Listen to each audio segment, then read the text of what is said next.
welcome. I think this is a great transition from Adrian's last talk, and it's about building a hybrid integration platform to ease digital transformations. How are you doing today? Yes, exactly. I'm fine, thanks. I'm How are glad. you? I'm good, thank you. Let's do it. Let's do this. Okay, let's go. So I'm Johan Brollet. I'm in charge of a small team at SACEM that manage integration and software engineering. And so today I will present you the major changes that SACEM is currently facing and the challenges we have in terms of integration and the answer that we defined for to overcome these challenges. So maybe to start, a quick word about SACEM. SACEM is a collective management organization. It is a non-profit organization founded and managed by its members. Its members being authors, composers, and music publishers.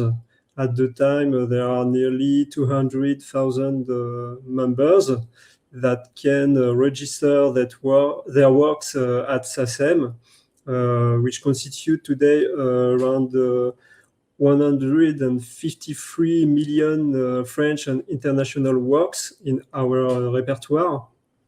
And our main job is to collect and distribute authors' rights from a variety of clients, as you can see, and more on internet platforms, as you can imagine. So let's talk about the changes that we are facing. As you know, music has evolved a lot recently. We are shifting from ownership model to access model. More and more people now listen to music on streaming platforms. They get a premium account and they have access to the whole catalog of this streaming platform. And in terms of authors' rights collection, it has also many impacts for SACEM because we are switching to multi-territorial licensing. To summarize, we are now in a global market, and depending of the contracts we made with music publishers, for example, we can have to collect for a variety of perimeters around the world. And during the last few years, we had agreements with major digital platforms in order to collect rights on these platforms. Of course, the streaming platforms and video streaming platforms. And as you can see on the graph, for us, it represents a large volume of data to ingest and process. For example, last year, we had to process around 100 trillions downloads and streams coming from these digital platforms. So as you imagine, it has very strong impacts on our information systems. We need to build scalable solutions in order to address this volume of data. Regarding digital transformation, another more traditional way of the way we transform is the fact that we try to constantly bring a better service to our members. So we try to have a modern user experience, to have a multi-channel and a self-service approach. So lately, we deployed on our portal and on the mobile app that members can use several features. For example, now they can register their works online, and they can register set list online, for example, which help us to better process concerts, for example. So it enables us to optimize our internal processes and to be more efficient in the way we distribute authors' rights. And of course, all these modern user experience is not possible without a modern API layer, as you imagine. So regarding integration challenge we are facing. So I didn't say, but SACEM was born a long time ago. So we can't say it is a digital native company. It was born in 1851. So we have several generations of software and integration styles that cohabit. And it is a major challenge when you have this legacy to build a modern and frictionless user experience on top of it. Moreover, we had a bad knowledge of our legacy APIs because during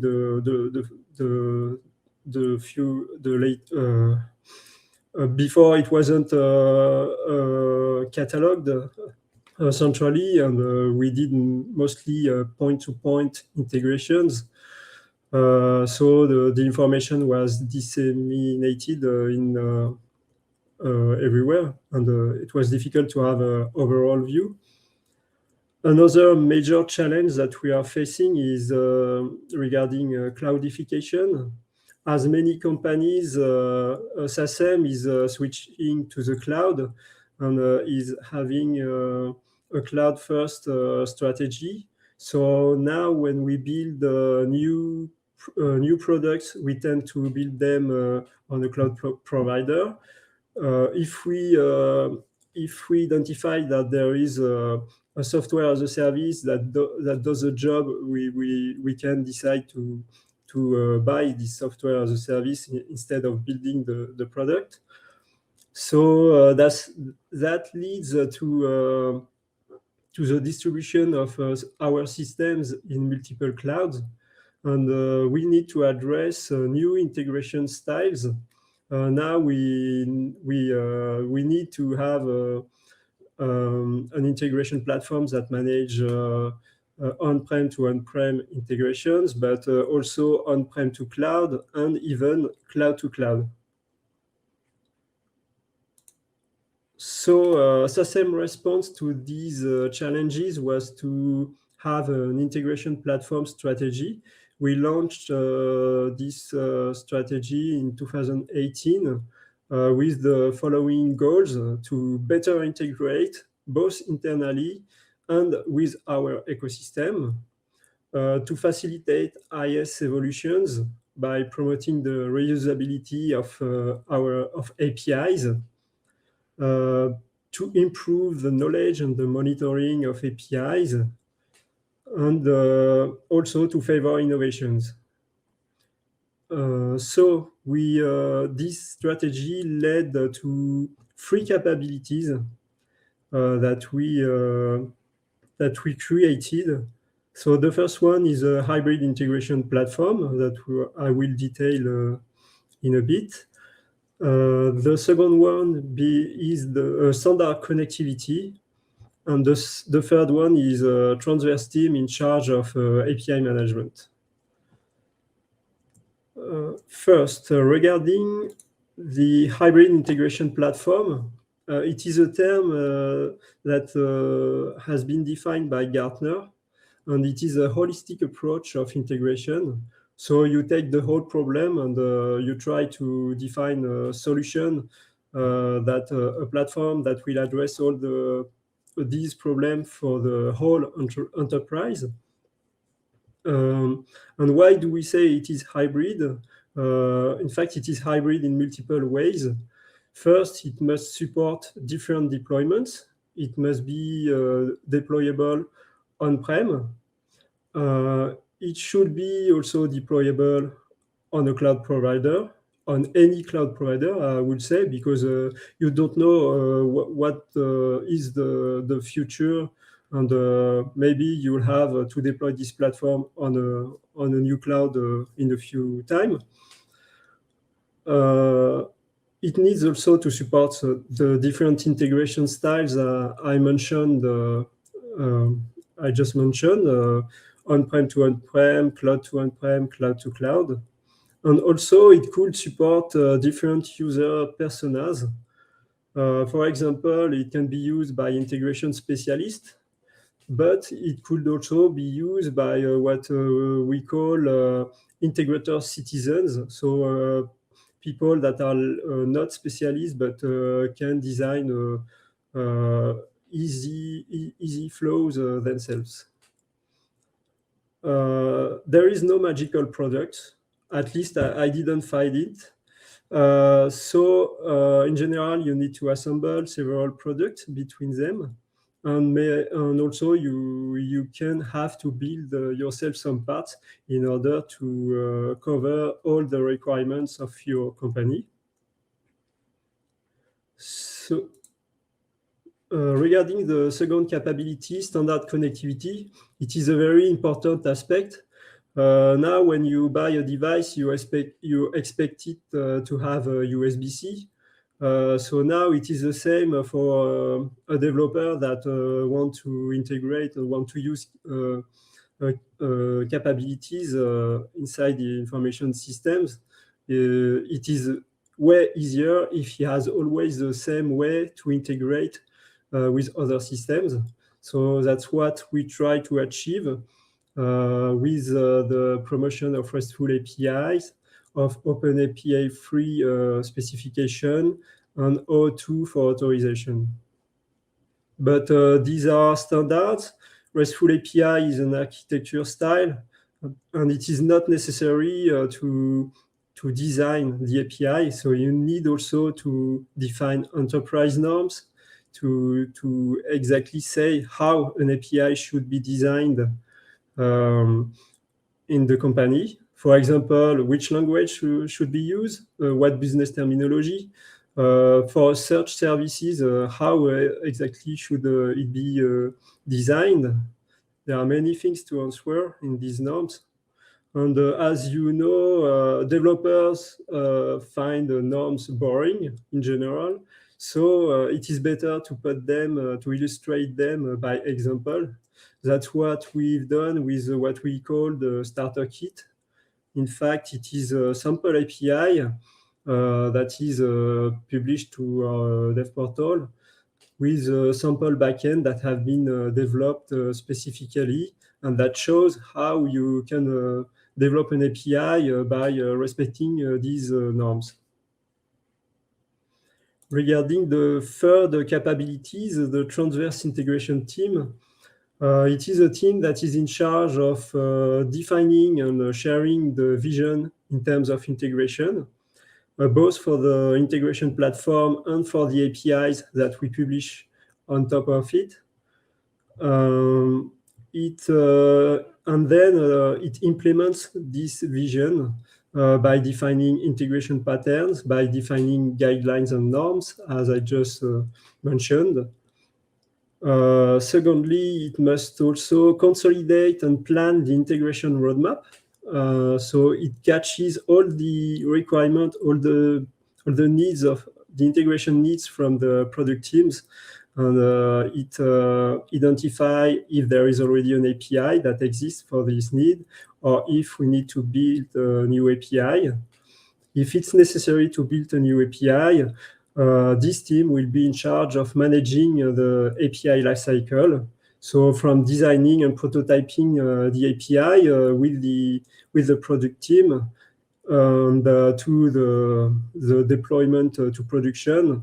And of course, also we manage the end of life of APIs, as we have a legacy that we have also APIs that maybe are several APIs that do the same thing, or APIs that are not well designed and that we should remove.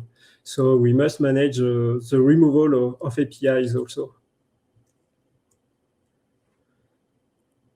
So that's it regarding the free capabilities. Now I will zoom a bit on our hybrid integration platform. So it is composed of three these different products. We decided to use a WS2 API Manager as an API management solution. So it represents the interface of the platform, as it gives the developer portal with all the APIs that are deployed on the platform, that are documented on this developer portal. Then we have what I call an integration core with Boomi. Boomi is an integration platform as a service, a very efficient one with a user-friendly SaaS designer. So we use it to do the transformation and to do the orchestration of APIs that we may need to do in the middle. And finally, we use RabbitMQ as a message broker to route and distribute a message in an event-based architecture. We also built another component, the transverse monitoring, that aggregates logs and metrics from these three different products and permits to give an overall view of the integration platform in terms of health, in terms of activity. So we can follow in real time the traffic on the API we deploy on this platform. Regarding API management platform, the architecture we are deploying is the following. We have multiple distributed gateways on-prem and in the cloud, and we can apply distinct security policies. We decided also to well separate external traffic from internal traffic. So we have external gateways and internal gateways. And we have also policies for different types of populations.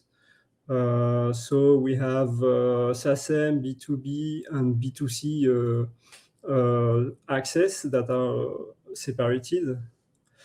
So we have multiple distributed gateways, but we have a centralized administration in order to ease the management of gateways and APIs. So we use what we call a control plane to manage all these gateways and APIs. Regarding this architecture, we use automated deployments. All the infrastructure is code, so we use Terraform to script the infrastructure. We define also the API deployment pipelines to automatically deploy APIs from one environment to another. And so we try to automatize everything related to installation and deployment. And another key aspect is the portability, because this platform should be able to be deployed possibly anywhere, on-prem, on our current cloud provider, and maybe tomorrow on another cloud provider, we don't know. So we decided to rely on Docker containers and Kubernetes clusters, because this is now the stack that is used for portability. It is supported by every cloud provider, and we can it abstracts the cloud provider services, and we are now vendor locked. So regarding the key outcomes of this platform, it was live in 2019, and in 2020 we achieved 99.96 availability. And the unavailability was planned, so we had no major incident. Today we have nearly 5 million API calls per month. We have our top legacy APIs that are republished via the platform, and we can monitor them, and we can identify problems in terms of traffic and correct these problems. Of course, we built new products on top of this integration platform. Two examples. The first being the new retribution that we SACEM created on live streams last year in response to COVID crisis. As you know, during the lockup, artists couldn't play live, so they played from home, and they broadcasted live streams, some of them, and we decided to retribute these live streams. And the integration platform helped us to build rapidly this new retribution by first prototyping the APIs that were necessary. And then once it was prototyped, we could build in parallel the front and the back. And so we could deploy the solution in the time that was in a short planning.